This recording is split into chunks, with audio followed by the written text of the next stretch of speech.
मराठवाड्यामध्ये मराठ्यांना कुणबी प्रमाणपत्र देण्याच्या सरकारच्या निर्णयाला आव्हान देणाऱ्या दुसऱ्या जनहित याचिकेवर आज सुनावणी होणार आहे। 2 सप्टेंबरचा शासन निर्णय हा तात्काळ रद्द करावा, सुनावणी होईपर्यंत ओबीसी प्रमाणपत्र वाटप थांबवावं आणि यासाठी नेमलेली उपसमिती बरखास्त करावी अशी प्रमुख मागणी या याचिकेतनं करण्यात आली आहे। मात्र मराठवाडा मुक्ती संग्राम दिनाचं औचित्य साधत कालच मराठवाड्यात अनेक जणांना पालकमंत्र्यांच्या हस्ते प्रमाणपत्र देण्यात आली आहेत। त्यामुळे आता हायकोर्टातील महत्त्वाच्या सुनावणीकडे संपूर्ण राज्याचं लक्ष लागलंय। अधिक माहिती घेऊयात विशाल पाटील यांच्याकडनं। विशाल, एकीकडे प्रमाणपत्रांचं वाटप कालच झालेलं आहे पालकमंत्र्यांच्या हस्ते मराठवाड्यात, आणि त्यात आज होणारी ही सुनावणी, काय अधिक माहिती? नक्कीच प्रज्ञा, एकीकडे राज्य सरकारकडनं मराठा कुणबींना कुणबी प्रमाणपत्र जे आहे हे दिलं जातं आणि याच बाबतीत बरेच आरोप प्रत्यारोप जे आहेत हे होताना आपल्याला पाहायला मिळत आहेत। हे प्रकरण आता हायकोर्टात गेलेलं आहे। मराठवाड्यातील मराठ्यांना कुणबी प्रमाणपत्र देऊ नये त्याच्या बाबतीत एक याचिका जी आहे ही मुंबई उच्च न्यायालयात दाखल करण्यात आलेली आहे।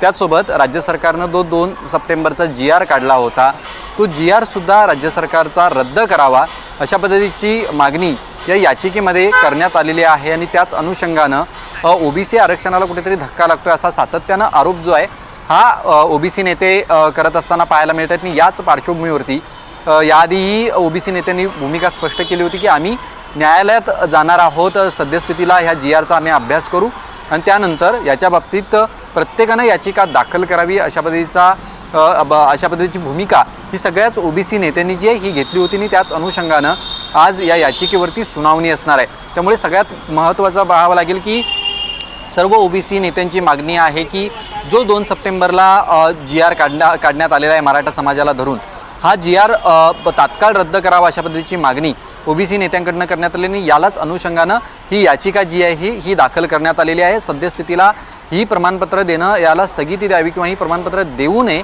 अशा पद्धतीची मागणी या याचिकेच्या माध्यमातून करण्यात आलेली आहे। त्यामुळे या सुनावणी दरम्यान याचिकाकर्ते नेमके काय दावे करतो हे पाहणं अधिक महत्त्वाचं असणार आहे। त्यासोबत राज्य सरकारकडनं राज्य सरकारनं हा GR काढलेला आहे हा GR सुद्धा रद्द करावा अशी मागणी केलेली आहे। या बाबतीत काय प्रतिदावा केला जातो हे सुद्धा पाहणं अधिक महत्त्वाचं असणार आहे। त्यामुळे पुन्हा एकदा मराठा विरुद्ध ओबीसी हा संघर्ष आता न्यायालयात होताना आपल्याला पाहायला मिळणार आहे। धन्यवाद या संपूर्ण माहितीसाठी विशाल।